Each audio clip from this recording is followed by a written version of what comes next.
Welcome back to Old School Sports and our Out of the Park Baseball 25 series. Can we save the Oakland A's? And we are at the start of spring training now for the 2027 season. We've simmed ahead about 3 or 4 weeks since the end of our last episode, basically just getting through a lot of the sometimes tedious spring training, or more accurately, preseason activities, just signing minor leaguers to kind of round out our organization. Did make one more move to talk about and wanted to kind of start out this episode talking about some of the interesting comments and suggestions we've gotten over the last couple of days and the last couple of episodes. Didn't spend as much time about them in the previous episode. So want to talk about a few things that are interesting. First off, we did end up signing Tyler Mahle, 3-year deal, only $1.2 million a year, options for the final 2 seasons there. Feel like he could potentially slot in as a 4th or 5th starter for us, or be a useful arm out of the bullpen. And as I mentioned, we've got a lot of flexibility going forward, so figured he was a nice addition onto our pitching staff. But really, we did not do much this past offseason in terms of adding everyday players. And I agree with the comments from some of you that that is the obvious hole on this team. I just didn't see a ton of value. There still are a couple interesting players out there. I guess we could talk about them right now. But before we do that, Sean Manaea and Mahle were the only material free agent acquisitions we made.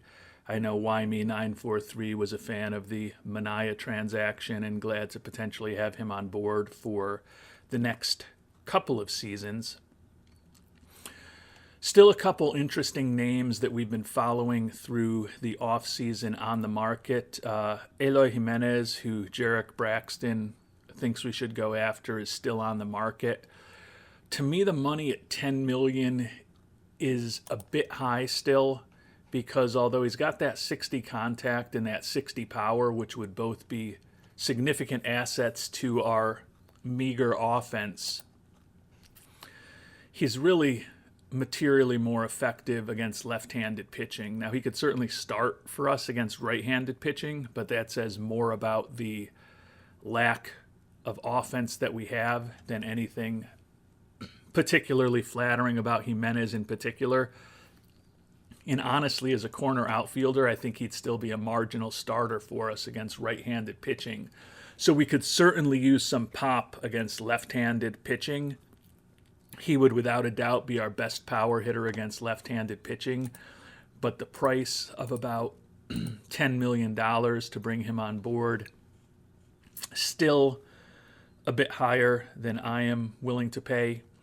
Bald Sherlock brought up bringing over Seiya Suzuki or Joey Gallo. Unfortunately, Gallo's the only one left on the list, looking for a ton of money.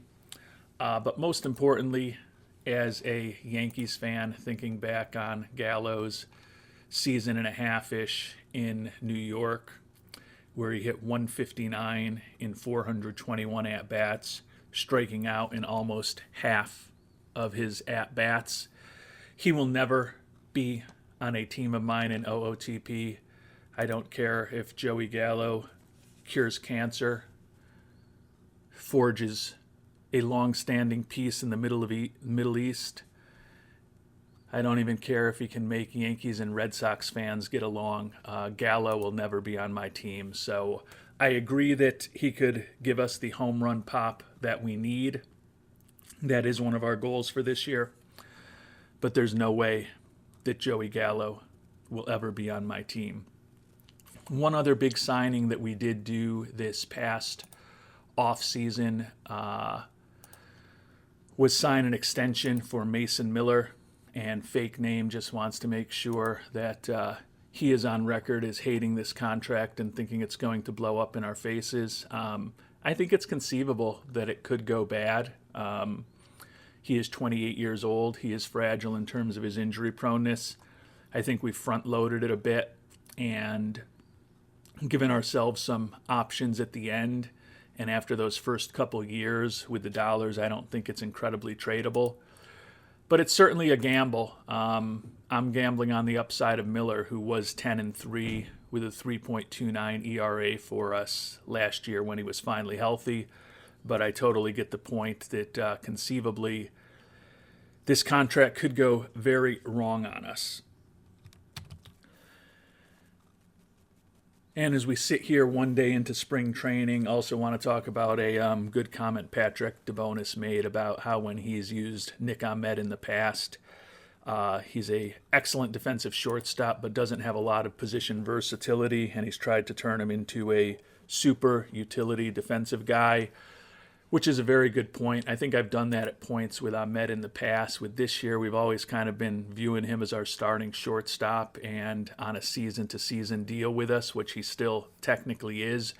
But we are going to play him at second base and third base during spring training just to hopefully improve his defensive versatility because if some of the youngsters that we're hoping will fill the offensive gap for us work out, and if Mr. Cawley comes back healthy around the All-Star break, it's very conceivable that Ahmed will be moved into a role where he's really an occasional starter and more of an outstanding defensive substitute for us. So hopefully we'll get him reasonably proficient at second base and at least not embarrassing at third base over the course of the next month or so during spring training. And one final contractual thing to mention, Gene C. also recommended potentially pursuing Jake Cave, and he is now only interested, or more accurately, willing to potentially accept a minor league contract. So we have made a minor league offer to Mr. Cave to potentially get him into the mix to be a fourth or fifth outfielder for us if everything goes well for him and we get him on board. So no guarantees that he'll make the team if we sign him, but another good option. And thanks to all of you who I've mentioned here today, and even the just as useful comments that I haven't mentioned that have been given to us over the last couple of episodes. Always helpful to get a different perspective and hear what our viewers are thinking about my sometimes questionable decision making. And the last housekeeping-ish item to touch upon before we begin moving forward is what happened to our development lab programs over the last 4 months or so. And only 3 were successful this year. We'll talk about those shortly. We did also have 1 poor result in addition to 4 no improvements. R.J. Cope, the pitcher who we picked up in the 3rd round last year, and we ended up playing an A-ball because it seemed like he could compete at that level, is a 19-year-old, although he ended up getting crushed. Had a very poor program to increase his pitch movement. He ultimately lost a little bit of velocity. Not something that's going to be crippling, but you look at the scouting report for the 19-year-old, and he did lose a mile off of his velocity. Hopefully that will come back. And you can see his potential rating plunged, his potential stuff rating declined. So not necessarily a great result for him, but at 19 years old, hopefully there's time for that to be addressed. Will Banfield plate discipline, Daryl Hernandez and Tyler Soderstrom working on contact, and Duncan Marston working on his pitch movement were all unsuccessful programs. But 3 positive results. Lawrence Butler improved his gap power, which, given his decent speed and the layout of the park in Oakland, should pay a few dividends for us. Had 17 doubles and 1 triple and 419 at-bats last year. Hopefully he can get extra base hits at a higher rate going forward. Mason Miller, for the 2nd time in 3 years, improved his endurance program. Unfortunately, it wasn't the outstanding result where we were hoping maybe we'd be able to improve his stamina. and also get his injury proneness a little better. We did get that result a couple years ago. But his stamina takes a big step forward. It's up to a 45 now. It was 35 just a couple of years ago. So the two successful programs should have turned him into, at this point, a 5+ inning starter for us.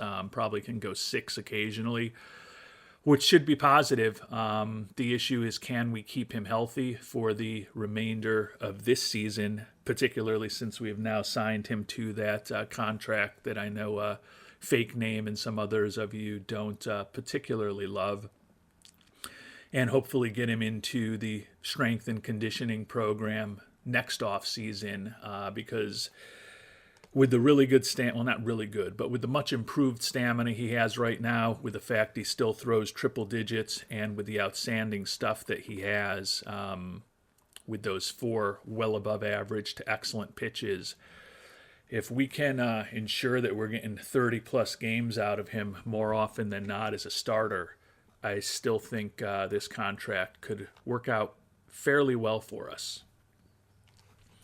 And then the final program to talk about was an outstanding result, and that's really important for our future. Juan Rodas, outstanding in terms of his plate discipline. This is an international free agent signing from 2 years ago. Played this past season in the DSL. He'll likely start in the DSL again this year, since he was not particularly productive offensively there. But still, like his makeup, like his defense, and like his bat, particularly for a middle infielder, number 61 prospect in baseball. So pretty pleased to get an outstanding result in the development lab program that Mr. Rodas worked on this past offseason. And we've got a very full camp using all 60 spots as spring training gets underway. Most of the guys who are in camp will end up back with Las Vegas or in AAA with Midland. Still probably have a few more players that we need to sign to round out our minor league organization, and we'll be certainly cutting and promoting some people off of those rookie league teams to likely move some of our top prospects from the international complex into them, and also prepare for the upcoming draft. So we'll be doing those decisions mostly offline at the end of this episode to hopefully get those teams to 30, 35 people in most cases. I'm willing to kind of run a little higher in the minor leagues now than maybe I was a couple years ago, just to ensure that I don't have to micromanage those teams. Don't like to go much higher than 35, and the way I kind of manage it is the real prospects on the team, or the players who I'm trying to get to learn a new position. I'll force start them into roles, so I may have 6, 8, 10 players on a team between pitchers and everyday players who are forced into roles, and then the other 25 or 30 guys can fight for whatever little scraps of playing time the manager of that team happens to give them.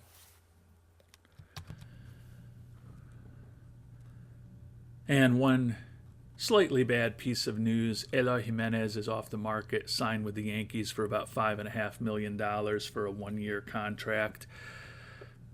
As I talked about, I think he would be very helpful to us, or would have been very helpful to us, because, and granted, our lineup here in spring training is not exactly what our lineup will be in the regular season, because we're giving more people playing time, but we definitely lack a power bat against left-handed pitching, and he certainly would have done that. But I did feel like $5+ million for a guy who realistically probably only starts against left-handed pitching was a little bit much, because the position he's playing, Soderstrom, Santander, Lawrence Butler, and potentially a Jace Barofin or a Jake Cave or a Seth Brown, is going to be kind of filling those corner outfield DH type roles against right-handed pitching. And I think those left-handed hitters, or a switch hitter in the case of Santander, are probably better against righties than Jimenez is right now. And I just felt it was a little much to potentially spend. If he had been sitting on the market another couple weeks and all of a sudden was looking for $2 million, I probably would have done it, but not going to get that option here this season. And one other thing that I meant to mention at the start of the episode that I forgot, I usually do try to take some notes about the things I want to talk about, some of the comments that viewers have made that I want to address, and I don't always get to them, and I can tend to be a little scatterbrained and disorganized at times. But one last thing I did want to get into, we've had mixed success and mixed evaluation from viewers in terms of the extensions that we've signed with some people. Talked about Miller earlier, also Banfield, Spence, Baldwin, Butler, Chase Lee very recently, and Tyler Soderstrom. Soderstrom probably the most successful guy that we locked up very early when he wasn't looking for much money. And we're going to try to push that lever one more time. We've got two interesting young middle infielders in Max Muncy and Brian Rincon. And you can see here, they're both making the major league minimum this year, both set to make the major league minimum next year. But then Muncy's arbitration numbers are getting pretty significant, while Rincon's are really not all that bad.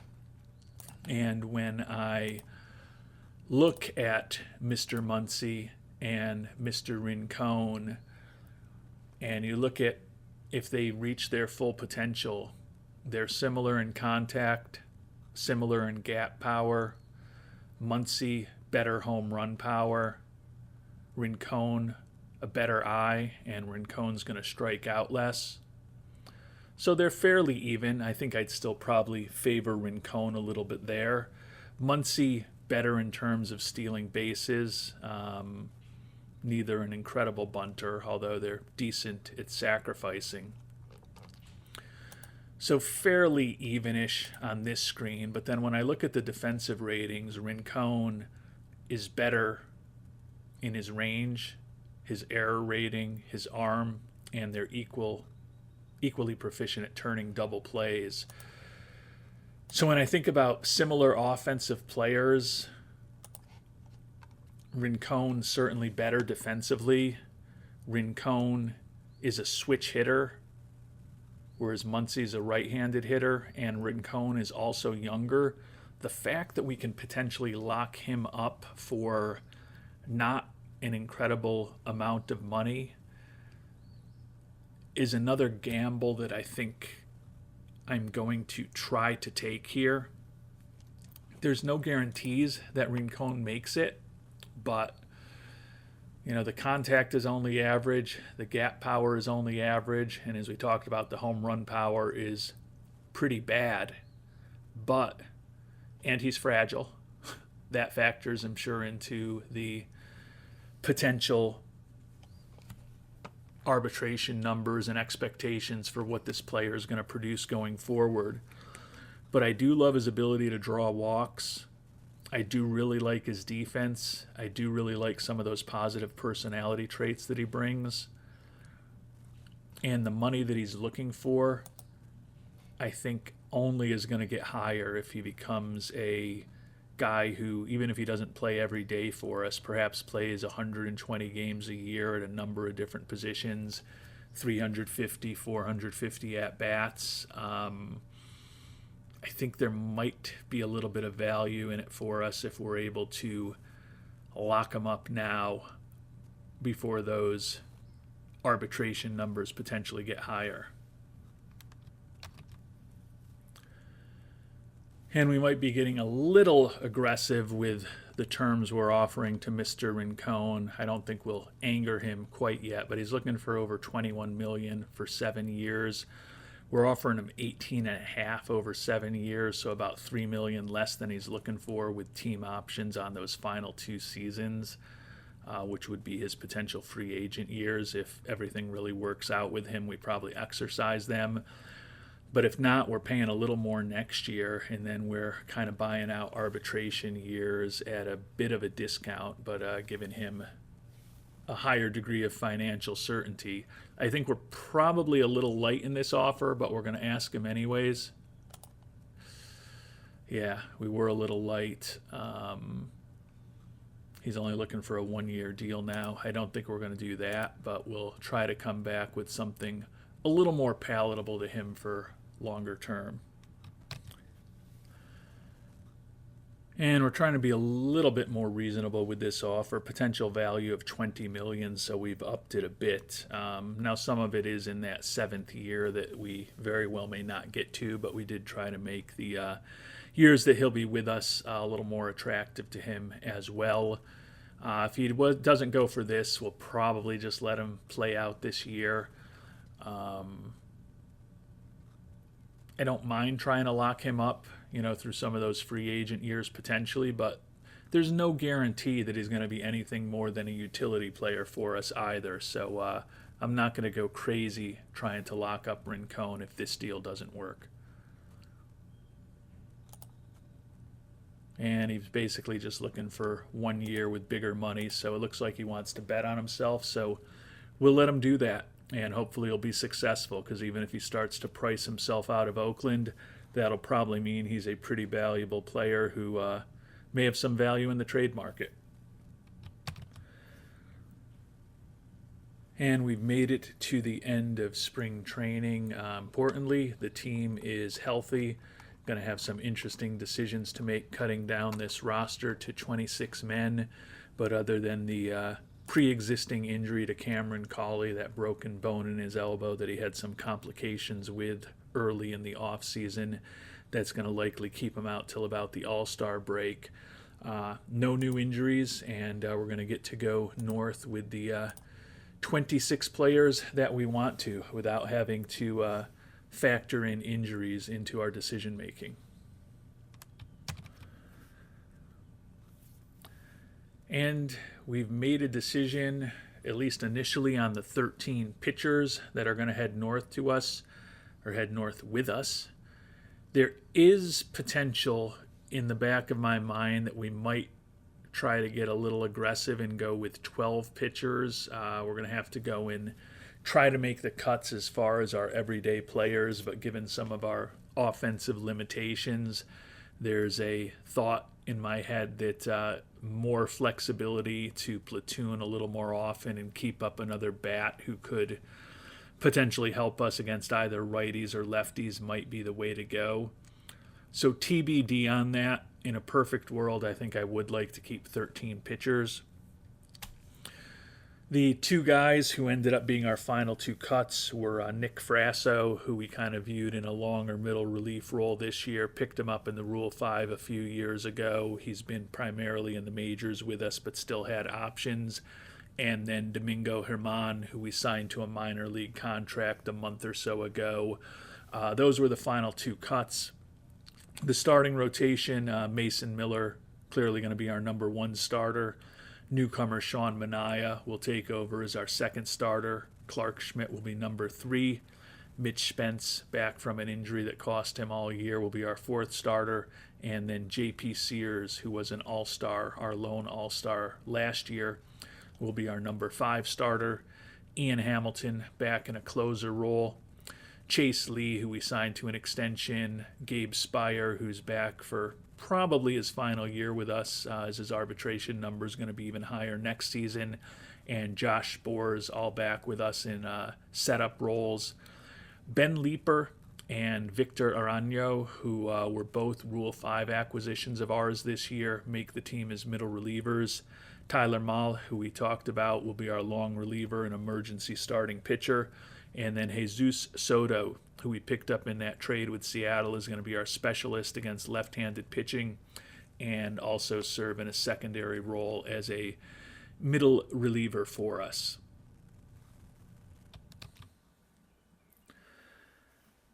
And I think for the time being, at least at the start of the season, we are going to go with just 13 position players. Final 3 cuts: Dominic Canzone, which I know some of you will be pleased about. Jake Cave and Austin Gauthier were the final 3 cuts that we made. You can see among the 13 players, they're all in green, so everyone's going to be starting against righties and or lefties. Fair amount of platooning for the Oakland A's this year.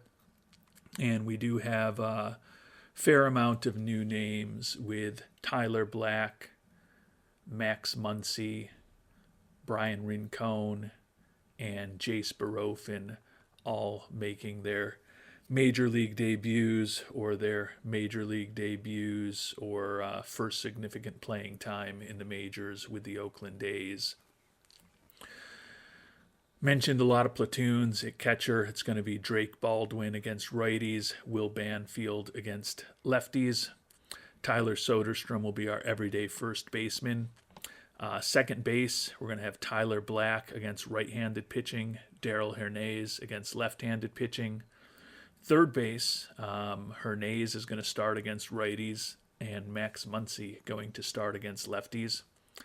And we're also going to have a platoon at shortstop. The youngster Brian Rincon will start against righties, and the veteran Nick Ahmed will start against lefties.